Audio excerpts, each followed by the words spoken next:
감사합니다. 우리 옆 사람 보면서 한번 인사해 볼까요? 주님 안에서 행복하세요. 시작. 주님 안에서 행복하세요. 감사합니다. 또 한 주간도 건강하게 또 잘 사시느라고 너무 수고 많으셨습니다. 주님께서 날마다 위로 주시기를 간절히 소망합니다. 사도 바울 선생님이요, 고린도전서 4장 7절에서 이렇게 말씀하고 계세요. 제가 봉독해 드리겠습니다. 내게 있는 것 중에 받지 아니한 것이 무엇이냐. 아멘. 우리가 이 땅에 살아가는 동안에 우리가 살면서 필요한 것들, 우리가 누리고 있는 모든 것들을 하나님께서 셀 수 없이 계속적으로 공급해 주세요. 그때마다 공급해 주세요. 근데 우리는 그것을 망각하며 살아갈 때가 너무나도 많다라는 것입니다. 이것도 없고 저것도 없고 이렇게 생각할 때가 너무나도 많아요. 물론 우리의 실생활은 그래요. 없는 것들이 많을 때가 있습니다. 그런데 하나님은 하나님의 시간에 때가 되었을 때 우리에게 정확히 공급해 주세요. 그런 것들을 이것저것 이모저모 살펴서 우리에게 이렇게 공급해 주신다라는 것입니다. 또 이제 봄이 다가오니까 엊그제 갑자기 날씨가 이렇게 추워졌어요. 봄을 시샘하는 겨울이 빨리 사라지기 싫어서 그런지 꽃샘추위가 왔습니다. 오늘까지 이렇게 날씨가 좀 쌀쌀하네요. 그런데도 불구하고 주님 앞에 나와서 예배를 드림에 너무나도 감사를 드립니다. 우리가 막 몸부림쳐도 우리의 생각대로 우리가 막 애쓰고 힘써도 우리가 기대하는 만큼 이루어지지 않을 때가 참 많다라는 것입니다. 우리가 살다 보면 그래요. 그래서 우리는 그런 것들을 보면서 낙심하고 좌절할 때가 정말 많이 있습니다. 그러므로 우리는 누구에게나 우리 각자에게 하나님의 도우심이 필요하고 하나님의 은혜가 필요한 줄로 믿습니다.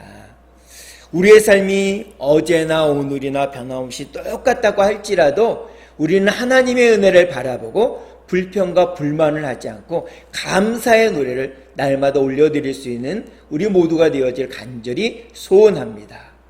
특별히 올해는요, 작년에 겪었던 어려움들, 작년보다 더 건강하고 우리의 삶이 조금이라도 더 풍성해지시기를 주님의 이름으로 축복합니다. 오늘은 팔복을 우리가 묵상하는 세 번째 시간이에요. 첫 번째는 가난한 사람의 복에 대해서 우리가 한번 나눠보았어요. 지난주에는 슬퍼하는 사람의 복에 대해서 우리가 나눠보았습니다. 오늘은요, 온유한 사람의 복에 대해서 오늘 본문 말씀을 통해서 한번 묵상해 보기를 원합니다. 오늘 본문 말씀 개역개정판으로 우리 마태복음 5장 5절의 말씀을 우리 같이 한번 읽어보겠습니다. 같이 한번 읽겠습니다. 시작. 온유한 자는 복이 있나니 그들이 땅을 기업으로 받을 것이니요. 아멘. 우리나라 사람들은요, 이게 돈에 좀 여유가 생겼을 때 우리가 생활하는 돈 말고요, 우리가 갑자기 조금이라도 목돈이 생겼다 이러면 대부분 어떤 일에 우리가 사용을 하나요? 뭐 경우에 따라서 다 다를 것입니다. 근데 대부분의 우리나라 사람들은 이 땅에 대한 어떤 그 마음이 굉장히 커요. 그래서 땅을 많이 삽니다. 뭐 여러 가지 목적이 있을 거예요. 어떤 분은 투기하려는 목적으로 땅을 삽니다. 또 집을 삽니다. 그래서 지금도 계속 문제가 생기고 있는 전세 사기가 뭐 일어나는 것들도 보잖아요. 그렇게 하기도 합니다. 투기가 목적이죠. 또 어떤 사람은요, 내가 은퇴하고 노후에 농촌에 가서 귀농해서 농사 지으면서 살아야지라고 해서 또 땅을 사는 경우들이 있습니다. 우리 청송은 우리 사과 농사를 다 거의 다 지으시잖아요. 이렇게 길거리 이렇게 지나가다 보면 사과나무가 정말 많습니다. 그래서 이제 곧 또 이제 사과 농사를 시작을 해야 될 때가 오는데, 근데 이제 이렇게 귀농해야 되겠다, 은퇴하고 귀농하려고 땅을 사는 분들은 또 대부분이 또 귀농하지 않고 또 임대를 주는 경우들이 대부분이라고 해요. 근데 그 중에 일부는 또 이제 귀농해서 농사를 지으면서 노년을 보내시는 경우들도 있죠. 그래서 오늘 본문의 말씀에 보니까 앞부분 온유한 자는 복이 있나니라는 이 말씀보다는 뒤에 부분 상급으로 주어지는 그들이 땅을 기업으로 받을 것이미요 라는 이 말씀에 더 우리의 시선이 가서 앞부분 온유한 자는 복이 있나니 라는 이 말씀을 우리가 무시하고 넘어갈 때가 참 있어요. 근데 주님은 거기 뒷부분보다 앞부분에 좀 더 중점을 두고 있다는 것을 우리는 볼 수 있습니다. 여러분들 혹시 어렸을 때 어떤 게임을 하고 주로 노셨나요? 어렸을 때부터 막 일을 하고 그러셔서 그러지 못하실 경우도 있는데, 저는 이제 초등학교 가기 전부터 이렇게 동네에서 친구들이랑 어떤 게임을 했냐면 땅 따먹기 게임을 했어요. 땅 따먹기 게임. 이렇게 어떤 일정 부분에 땅을 이렇게 표시한 다음에요. 망이라 그래서 조그만 그 돌멩이를 가지고서 자기가 이제 한 발로 이렇게 뛰어넘을 수 있을 만큼의 위치에다가 돌을 던져 놓습니다. 그리고 그거를 이렇게 차요. 한쪽으로 찹니다. 그래서 그걸 또 그만큼 또 움직인 다음에 또 다시 한번 차서 금을 넘기면 그만큼 내 땅이 되는 겁니다. 그래서 땅을 이렇게 먹는 거예요. 따서 먹는 겁니다. 그래서 자기 땅을 이렇게 막 늘려가면 너무 좋아해요. 실제로 우리 땅을 조금씩 늘려가면 너무 좋으시잖아요. 그래서 그것처럼 똑같이 막 환호도 지르고 기뻐서 막 그래요. 소리도 지르고 막 이렇습니다. 근데 다른 사람이 내 땅을 이렇게 침범해서 땅을 빼앗아가면 어떻습니까? 진짜 땅을 잃어버린 것처럼 슬프잖아요. 그런 마음으로 막 놀았어요. 그래서 더 세게 내 돌을 가지고 내 망을, 다른 사람 망을 더 세게 쳐서 이렇게 쳐내기도 하고 뭐 이렇게 했습니다. 근데 그게 같이 노는 친구들 땅인가요? 내 땅도 아니고 그 친구들도 땅 다 아니잖아요. 근데 남의 땅 위에서 땅 따먹기 놀이를 했습니다. 근데 해가 뉘엿뉘엿 넘어가고 엄마가 이제 저녁 때가 됐으니까 누구야 밥 먹어라 이렇게 부르면요, 언제 그 땅을 내 땅으로 차지했냐는 막 그런 거를 잊어버리고 이제 집에 들어가서 하룻밤을 지내죠. 밥 먹고 또 씻고 잠을 자잖아요. 그 다음날 또 나와서 남의 땅 위에서 땅 따먹기 또 게임을 해요. 이렇게 매일 합니다. 내 땅도 아닌데 그렇게 한다라는 것입니다. 그렇게 하면서 땅을 이렇게 가져보려고 하는 욕심들을, 난 나중에 커서 이만큼 가져야지 뭐 이런 욕심들을 한번 부려보기도 하죠. 어렸을 때부터. 사랑하는 성도 여러분, 어떻습니까? 땅을 이렇게 얻을 수 있는 것이 이렇게 쉽습니까? 쉽지 않잖아요. 그리고 그걸 얻었다고 해서 영원히 그 땅이 내 땅이 될까요? 오늘 본문은요, 온유한 자가 땅을 얻는다고 예수님께서는 오늘 본문을 통해서 우리에게 말씀해 주고 있습니다. 그럼 이 온유한 자의 온유는 어떤 의미를 가지고 있을까요? 이 신약 성경에는요, 프라이에스라는 단어를 사용합니다. 구약 성경에는요, 아니나 아나빔 이렇게 사용을 해요. 왜 이렇게 좀 다를까요? 구약 성경과 신약 성경 기록된 언어가 다르기 때문에 이렇게 표기하는 언어가 다릅니다. 단어가 달라요. 근데 그 의미가 무엇인가 하면 낮아진다, 머리를 숙인다, 고통을 견딘다, 다투지 않고 순종한다, 이런 뜻을 갖고 있어요. 겸손하게 한다, 뭐 이런 뜻을 갖고 있습니다. 이 온유의 기본적인 뜻이 그렇습니다. 그래서 이 온유한 사람은 세상 사람들이 바라보았을 때 어떤 사람이냐면 피곤한 사람 같다, 연약하다, 뭐 나약하다, 우유부단하다, 이렇게 보여지는 겁니다. 그래서 성경에서 말하는 온유한 자가 땅을 얻는다는 것은 세상 사람들이 매력을 느끼지 못하는 거예요. 근데 이 온유함이나 온유하다나 온유한 사람이라는 것은 어떤 모습이냐면 다른 외부로부터 다가오는 억압과 고난 가운데서요, 내가 갖고 있는 힘으로 대항해서 그거를 뺏어버리는 것이 아닙니다. 적당히 타협해서 그 현실에 안주하는 이런 모습이 아니에요. 그냥 비어져 있는 겁니다. 아무것도 없는 거예요. 이게 온유한 사람인 것입니다. 제가 팔복의 첫 번째 시간에 가난한 자의 가난을 얘기할 때 푸토코스라는 단어를 얘기했어요. 아무것도 없고요, 누군가 도와줘야만 하는 가난. 이 의미하고 이 오늘 본문에 나온 온유한 자의 온유는 같은 의미라는 것입니다. 그래서 성경에서 말하는 온유한 사람의 모습은 어떤 모습이냐? 하나님께 겸손하게 의지하는 사람, 하나님께 겸손하게 의뢰하는 사람, 하나님과 신뢰관계를 가지고서 모든 것을 주님 앞에 맡기고 겸손하게 나가는 사람을 이 성경에서는 온유한 사람이다 라고 얘기합니다. 그러니까 세상 사람들이 봤을 때는요, 결코 매력적이지 않는 거예요.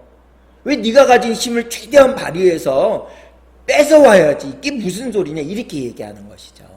근데 성경에서 말하는 온유한 자의 온유는요, 이 온유라는 것은 다르다라는 것입니다. 주님은 그것을 말씀해 주고 계세요. 예수님이 우리가 신약 성경을 보면 알듯이 예수님이 가는 곳마다 사람들이 어디서 왔는지 인사인내를 넣어요. 지금으로 얘기하면요, 인기가 예수님이 그 당시에는 짱이었습니다. 정말 많았어요. 어디서 왔는지 예수님이 나타났다 하면 사람들이 구름대처럼 모이는 겁니다. 그래서 예수님이 이 마태복음 5장에서부터 7장까지 있는 산상수훈을 다 가르치신 다음에 사람들이 예수님의 말씀에 대해서 평가를 하는 게 있어요. 마태복음 7장 29절입니다. 제가 읽어드릴게요. 그 가르치시는 것이 권위 있는 자와 같다. 권위 있는 자와 같다. 이렇게 표현하고 있습니다. 예수님에게는 힘도 있었고요. 권위도 있었고요. 권세도 있었어요. 근데 예수님은 다투지 않았습니다. 겸손하셨어요. 낮아지셨어요. 근데 어느 정도로 겸손하고 낮아지셨느냐? 하나님의 아들이시잖아요. 하나님이시잖아요. 근데 우리를 위해서, 이 시간 예배드리고 있는 저와 여러분들을 위해서 예수님께서 십자가의 고통을 당하셨습니다. 그 고통을 묵묵히 견디셨어요. 그 정도로 낮아지시고 겸손하셨습니다. 싸우지 않았어요. 예수님이 힘이 없어서가 아닙니다. 싸울 힘이 있어요. 귀신들도 예수님 앞에 와서 무릎을 꿇을 정도로, 무서워 떨을 정도로 제발 막 빌고 있었잖아요. 제발 무적행에 가지 말게 해주십시오라고 막 빌었잖아요. 힘이 없었던 예수님이 아니라 힘이 있지만 그 힘을 쓰지 않았어요. 왜? 저와 여러분들을 위해서 십자가에 지시기 위해서 겸손하게 낮아지셨기 때문에 그렇다는 것입니다. 그러면서 아버지 하나님께 이렇게 기도하죠. 나의 원대로 마옵시고 아버지의 원대로 하옵소서 라고 하셨던 분이 바로 예수님이시잖아요. 그렇게 철저하게 하나님께 순종했던 분이 예수님이시지 않습니까? 예수님이 또 마태복음 11장 29절에서 이렇게 말씀하세요. 주보했으니까 같이 한번 읽어보겠습니다. 한 목소리 읽겠습니다. 시작. 나는 마음이 온유하고 겸손하니 나의 멍에를 메고 내게 배우라. 아멘. 예수님이 이렇게 말씀하셨잖아요. 본을 보이셨잖아요. 마음이 온유하고 겸손하니 나의 멍에를 메고 내게 배우라 이렇게 말씀하셨잖아요. 다른 곳에 가서 온유를 배울 수 없습니다. 예수님께 가서 우리는 배워야 돼요. 온유가 뭔지 예수님이 그걸 잘 보여주셨잖아요. 예수님은 우리를 위해서 십자가를 지시고 모욕과 고통을 다 감당하셨습니다. 누구를 위해서? 우리를 위해서. 예수님은 나약하신 분이 아니라 온유하신 분이셨습니다. 그래서 우리는요, 하나님 믿고 따르는, 예수님을 닮아가려고 몸부림치는 우리들은 예수님께 나가서 배우고 예수님을 따라가는 것입니다. 예수님이 행했던 일들을 우리가 이 세상에 살아가면서 그렇게 하도록 몸부림을 치는 거예요. 예수님이 낮아지시고 겸손하셨으니까 우리도 낮아지고 겸손한 것입니다. 그래서 성경에 보게 되면 온유한 사람의 대표적인 사람이 구약 인물에는 누가 있냐면 바로 모세가 있습니다. 모세. 그래서 이 모세를 어떻게 표현하고 있는지 구약성경 민수기 12장 3절에서는 이렇게 말씀하고 있어요. 우리 함께 읽어보겠습니다. 시작. 이 사람 모세는 온유함이 지면의 모든 사람보다 더하더라. 아멘. 얼마나 이 모세가 온유했는지 지면의 모든 사람보다 더하다 이렇게 표현하고 있어요. 이 모세는요, 한때 성정이 너무 불같고 이렇게 막 급해가지고요, 자기 마음에 들지 않는다고, 자기 말을 어긴다고 사람을 두드려 패가지고 죽였잖아요. 그 정도로 성정이 급하고 불같았어요. 근데 하나님이 뭐라고 하셨냐면 온유함이 지면의 모든 사람보다 더하더라 이렇게 말씀하고 있어요. 또 다른 말씀을 보겠습니다. 히브리서 3장 5절에 보니까 개역개정판으로 이렇게 되어 있어요. 제가 읽어드릴게요. 모세는 하나님의 온 집에서 종으로서 신실하였고, 또 우리 개역개정판 이전에 보았던 개역 한글판에는 뭐라고 되어 있냐면, 모세는 하나님의 온 집에서 사원으로 충성하였고, 이렇게 되어 있습니다. 그러니까 충성이나 신실이나 같은 의미라는 것입니다. 같은 의미. 신실하였다, 충성하였다. 이렇게 이 모세는요, 하나님의 온 집의 종으로 사원으로 충성하고 신실했습니다. 그러니까 하나님이 보시기에 온유함이 지면의 모든 사람보다 더했다라고 표현하고 있어요. 하나님이 모세에게 너 지금 애굽의 바로에게 가서 내 명령을 전해라 이렇게 얘기했어요. 그랬더니 모세가 거기다 한마디도 하지 않고 네 알겠습니다 그러고 가서 순종해요. 그리고 광야에 생활하는 동안에 광야에는요 없는 게 너무 많잖아요. 너무 덥고 너무 또 저녁 때는 춥고 물도 제때 먹을 수 없고 양식도 제때 먹을 수 없고 막 그러니까 이스라엘 백성들이요 불만이 너무 많아요. 너무 불만이 많아서 하나님께도 원망하고 모세에게도 지도자였던 모세에게도 막 원망하는 거예요. 근데 모세는 이때 무엇을 했냐면요 같이 맞대응하지 않고 하나님 앞에 중보 기도를 드립니다. 출애굽기 32장 32절에 보니까 이렇게 말씀하고 있어요. 제가 읽어드리겠습니다. 그러나 이제 그들의 죄를 사하시옵소서. 그렇지 아니하시오면 원하건대 주께서 기록한 하신 책에서 내 이름을 지워버려 주옵소서. 아멘. 막 그들이 하나님께 원망하니까 하나님이 진노하실 수 있잖아요. 근데 모세가 간절히 중보 기도합니다. 그들을 붙들고서 하나님 앞에 간절히 기도해요. 뭐라고 했냐면 이제 그들의 죄를 사시옵소서. 하나님께서 그들의 죄를 사하지 않으시면 하나님이 갖고 계신 그 생명책에서 내 이름을 지워버려 주십시오. 하나님이 이스라엘 백성들의 죄를 용서해 주지 않으면 제가 지옥 가도 괜찮습니다 라고 중보 기도를 해요. 대단하지 않습니까? 이러니까 하나님께서 온유함의 지면의 모든 사람보다 더하다라고 얘기하실 수밖에 없었던 것 같아요. 또 한 번은 하나님이 얼마나 화가 나셨는지 하나님에 대해서 원망하고 지도자인 모세에게 원망하니까 하나님이 참다 도저히 못 참고 어떻게 하셨냐면 더 이상 참지 못하시고 사막 땅에 우글우글 있는 이 불뱀을 다 풀어버리세요. 이 사막 땅은 너무나도 삶이 척박하니까요 나무도 1m 이상 자란 나무가 없을 정도로 물도 없고요 나무들이 잘 자라지가 않아요. 그러니까 그곳에 사는 동물들도요 이 독이 바싹 오른 거예요. 뱀은 뭐 오죽하겠습니까? 얼마나 이 독이 바싹 오르면 불뱀이라고 했을까요? 빨갛게 되었나 봐요. 그 불뱀을 풀어서 백성들을 막 무니까 하나님 앞에 간절히 중보 기도를 드려요. 어떤 기도를 드리냐면 우리 민수기 21장 7절과 8절입니다. 앞뒤장으로 되어 있는데 천천히 우리 같이 한번 읽어보겠습니다. 시작. 모세가 백성을 위하여 기도하매 여호와께서 모세에게 이르시되 불뱀을 만들어 장대 위에 매달아라.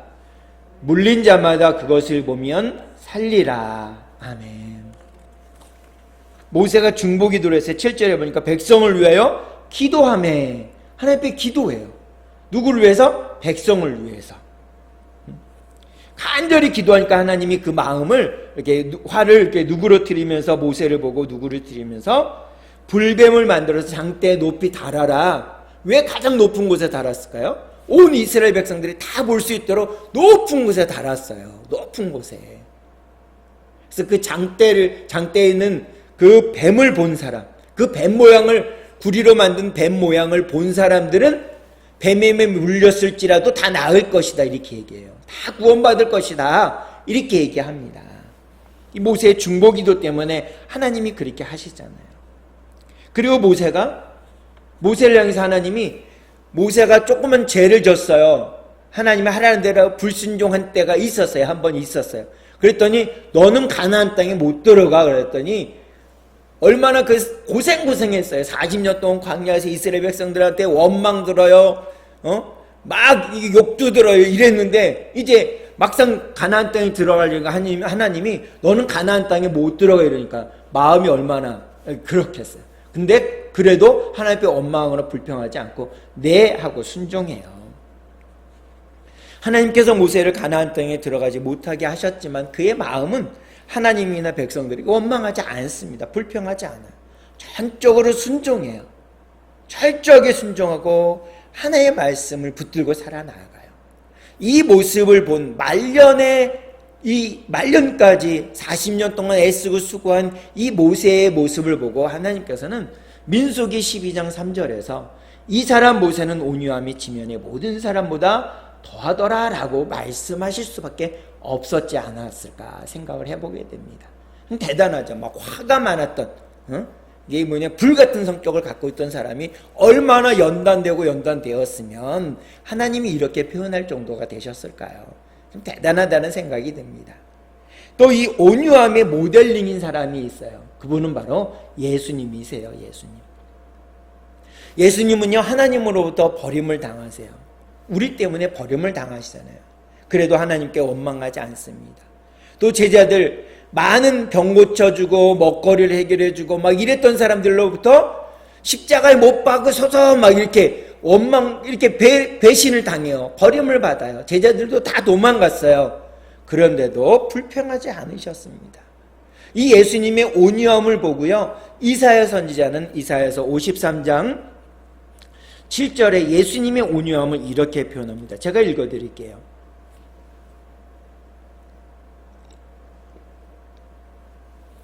그가 곤욕을 당하여 괴로울 때에도 그의 입을 열지 아니하였으며 마치 도수장으로 끌려가는 어린 양과 털 깎는 자 앞에서 잠잠한 양같이 그의 입을 열지 아니하였도다. 아멘.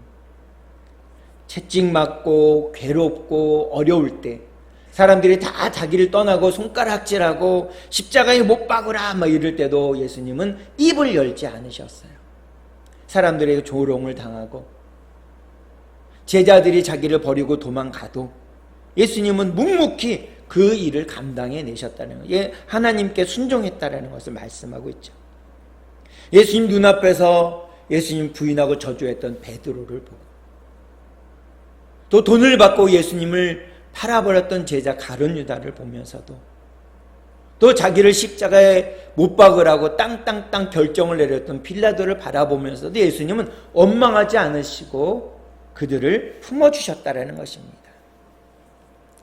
그리고 예수님을 3번이나 부인했던 베드로의 믿음이 떨어질까 봐 예수님은 또 기도해 주셨어요. 이 예수님의 온유하신 모습을 보고 베드로는 후에 사역을 하면서 베드로전서 2장 23절에서 이렇게 말씀을 합니다. 우리 함께 읽어보겠습니다. 시작.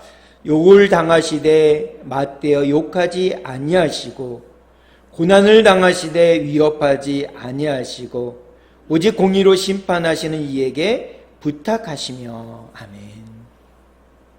자기를 품어주시고 자기가 예수님 보는 앞에서 시선을 마주치면서도 예수님 부인하고 저주한 그 모습 가운데서도 예수님은 자기를 바라보시면서 웃으시면서 품어주셨던 예수님, 부활하신 예수님이 물고기 잡으러 갔던 베드로에게 내가 나를 사랑하느냐라고 3번 물으시면서 내 양을 먹이라, 내 양을 치라라고 부탁하셨던 예수님의 모습을 보면서 그는 그 예수님의 온유함에 감동하여 이렇게 믿음으로 고백했던 것을 볼 수 있습니다.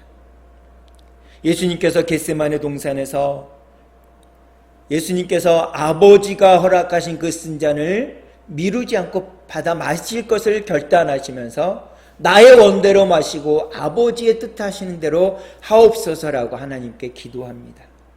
또 십자가 위에서 너무 고통스러우셔서 엘리 엘리 라마 사박다니 나의 하나님 어찌하여 나를 버리셨나이까 라고 절규하시면서도 다 이루었다라고 마지막으로 고백하며 죽으셨던 모습을 우리는 기억을 합니다. 이 모습을 기억하는 많은 사람들, 이 은혜 가운데 머물렀던 많은 사람들, 주의 제자들이 자기의 목숨을 다해서 예수님을 전하는 일에, 증거하는 일에 힘써 나아갔던 모습을 잘 볼 수 있습니다.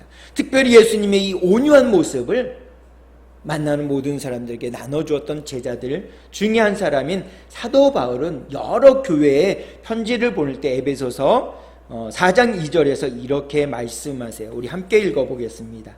시작. 모든 겸손과 온유로 하고 오래 참음으로 사랑 가운데서 서로 용납하고. 아멘. 예수님 믿는 사람을 감옥에 가두고 죽이기 위해서 다메섹으로 가다가 그 성 앞에서, 다메섹 성 앞에서 예수님을 만났던 사도 바울이 믿음으로 고백하는 내용이잖아요. 예수님을 핍박하고 예수님 믿는 사람들을 구속하고 죽이려고 오던 그곳에서 만났던 예수님, 어찌 나를 핍박하느냐라고 얘기했던 그 예수님의 은혜 안에 머물렀던 사도 바울이 이렇게 고백하잖아요. 모든 겸손과 온유로 하고 오래 참음으로 사랑 가운데 서로 용납하라. 나도 주님 앞에 그렇게 용납을 받았다. 나도 그렇게 주님의 위로 가운데 머물렀다. 주님의 온유가 있지 않으면 나는 살 수 없는 존재다. 그러니 너희들도 오래 참음으로 사랑 가운데 서로 용납해라 라고 여러 교회들에게 편지를 보냅니다. 그러면 과연 온유한 사람은 어떤 사람일까요? 우리가 아는 대로 그냥 착한 사람입니다. 선한 사람이에요. 손해볼 줄 아는 사람입니다. 근데 그보다 더 한 발걸음 나아가면 성경에서는 온유한 사람을 어떻게 표현하냐면 하나님을 믿고 하나님 앞에 겸손하며 하나님을 따라가며 하나님을 의지하고 의뢰하는 사람, 이런 사람을 온유한 사람이다 라고 얘기합니다. 우리가 언뜻 그냥 이야기는 착한 사람, 다른 사람을 배려하고 다른 사람을 용서하고 다른 사람을 품어주는 사람, 이런 사람들이 온유한 사람이죠. 그래서 예수님께서는 마태복음 5장 16절에서 이렇게 다시 한번 말씀하세요. 온유한 사람이 어떻게 살아야 되는지 마지막이니까 눈으로 한번 읽어주세요. 제가 읽겠습니다. 이같이 너희 빛이 사람 앞에 비치게 하여 그들로 너희 착한 행실을 보고 하늘에 계신 너희 아버지께 영광을 돌리게 하라. 아멘.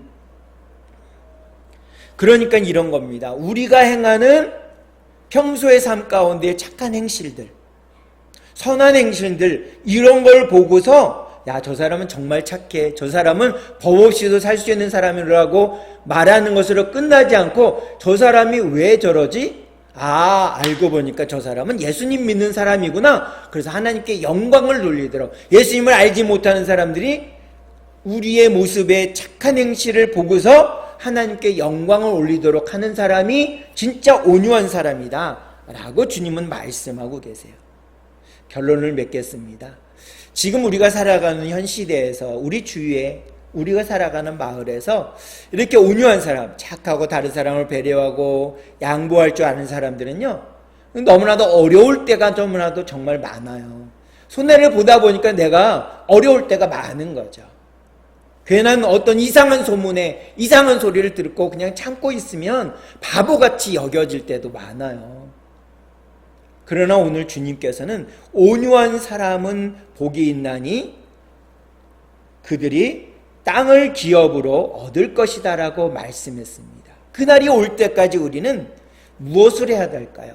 죄의 말씀을 붙들고 세상에서는 바보처럼 주님의 말씀을 붙들고 한 걸음 한 걸음 주님을 따라가는 그리스도인의 삶, 그렇게 주님 앞에 섰을 때 잘하였다, 충성된 종이라 칭찬 듣고 인정받는 우리 모두가 되어지기를 간절히 소망합니다.